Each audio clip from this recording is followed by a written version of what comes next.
अस्सलामुअलैकुम प्यारे बच्चों, welcome to our Urdu channel Urdu Dars Adab. बच्चों, आज के उर्दू दरस अदब में हम पढ़ेंगे गज़ल नंबर 4 दर्जा 12वीं की। रामचंद्र मनचंदन अबानी की लिखी हुई है। राजेंद्र मनचंद अबानी।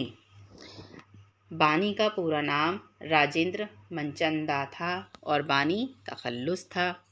वो मुल्तान में पैदा हुए। इब्तदाई तालीम और सानवी तालीम उन्होंने आज़ादी से पहले मुल्तान में हासिल की। आज़ादी के बाद वो अपने ख़ानदान के दूसरे अफराद के साथ दिल्ली मुंतकिल हो गए। यहाँ भी उन्होंने दर्स व तदरीस का पेशा इख्तियार किया, यानी टीचिंग का। मुलाजिमत के दौरान माशियात में एमए किया। उनका इंतकाल दिल्ली में हुआ। बानी का ताल्लुक़ उर्दू के नए शायरों की उस नस्ल से होता है जिसने नासिर काज़मी और खलीलुर रहमान आज़मी के बाद गज़ल को एक नया रंग व आहंग अता किया। उनकी गज़ल एक नए तर्ज एहसास की नुमाइंदगी करती है। बानी के अशार में धुंधलके की कैफियत नुमायाँ है। उनकी ज़बान व बयान में भी ताज़गी बहुत है। नएपन के बावजूद उनकी शायरी में क्लासिकी लब व लहजा मिलता है। वो नित नए मज़ामीन पैदा करते हैं और नई उर्दू गज़ल की रिवायत में अपनी एक अलग पहचान रखते हैं। बानी की शायरी ने उनके बाद के गज़ल गोयों को भी मुतासिर किया है। अब गज़ल दी है। ज़मां मकां थे मेरे सामने बिखरते हुए, मैं ढेर हो गया तूले सफ़र से डरते हुए। आइए पढ़ते हैं मिसरों के साथ इसकी तशरीह।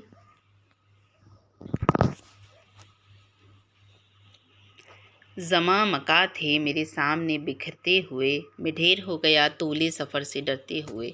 सिकंदर आज़म की तरह बहुत से लोग दुनिया को फ़तह करने का ख्वाब देखते हैं और आलम जोश में ये समझते हैं कि ये वक्त और दुनिया हमारे सामने कुछ नहीं है, मतलब जब वो जवानी के जोश में होते हैं तब। लेकिन जब अमली कदम उठाते हैं तो देखते हैं कि दुनिया फ़तह करना इतना आसान नहीं है। ज़िंदगी कम और सफ़र बहुत तवील है, ये सोचकर उनके कदम रुक जाते हैं और वो वहीं ढेर हो जाते हैं। बानी ने इसी कैफियत को इस शेर में बयान किया है। दिखा के लम्हा खाली का अक्से ला तफसीर, ये मुझ में कौन है मुझसे फ़रार करते हुए।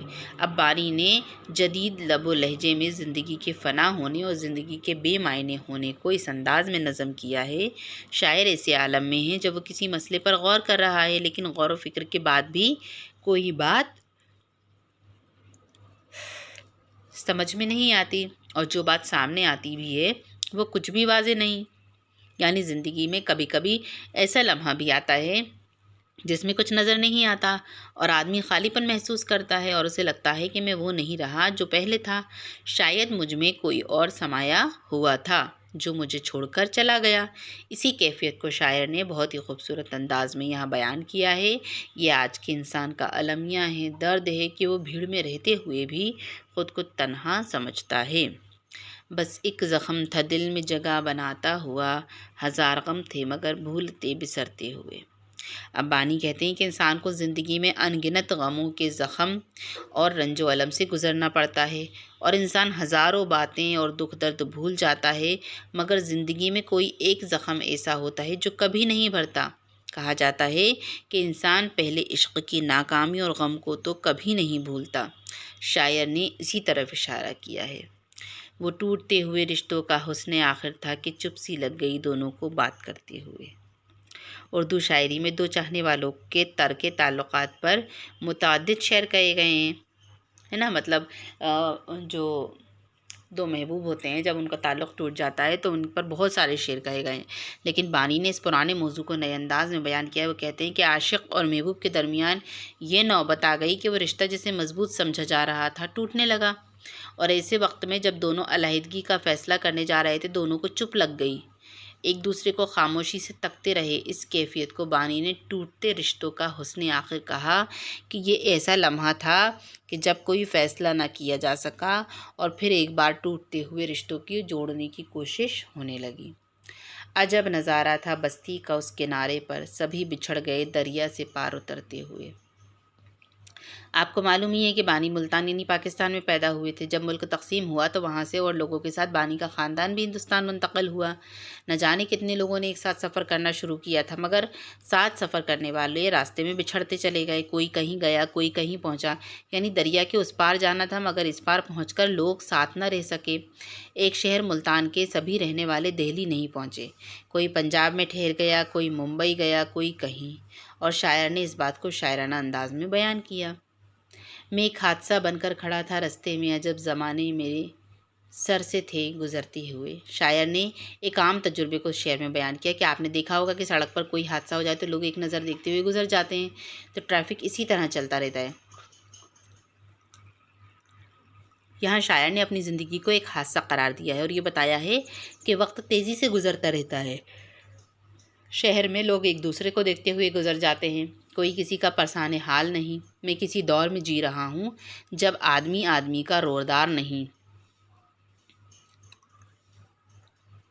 हर शख्स अपनी ज़िंदगी जी रहा है। अब यहाँ पर मशक़ी सवाल जवाब दिए गए हैं इस गज़ल के। ज़मा व मकान के बिखरने का क्या मतलब है? तो शेर के मुताबिक ज़मा व मकान के बिखरने का पहला मतलब ये है कि ज़माना और दुनिया, कायनात, मकान सब सरे सामने फैले हुए थे। मैं उन्हें बखूबी देख रहा था। दूसरे मायने में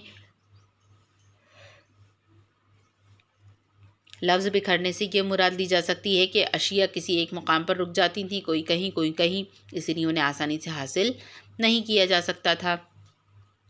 रिश्तों का हुस्न आखिर से क्या मुराद है? इश्क़ में आशिक़ और महबूब के दरमियान अगर ताल्लुक़ात इस्तवातर ना रहें तो नौबत अलहदगी की आ जाती है, मगर अलहदगी से पहले दोनों को 1000 बार सोचना पड़ता है। इसी कैफियत को शायर ने रिश्तों का हुस्न आखिर कहा है। दिल नहीं मानता, लेकिन हालात की मजबूरियों के तहत ताल्लुक़ात ख़त्म करने होते हैं।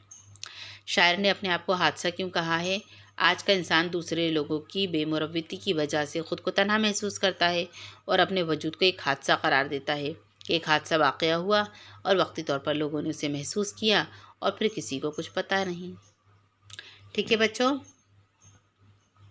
तो ये थी आज की गज़ल, सबक गज़ल नंबर 4, जो असगर राजेंद्र मनचंद बानी की लिखी हुई थी। तो आज की क्लास में इतना ही। नेक्स्ट क्लास में हम नेक्स्ट गज़ल पढ़ेंगे। इजाज़त दीजिए, आदाब।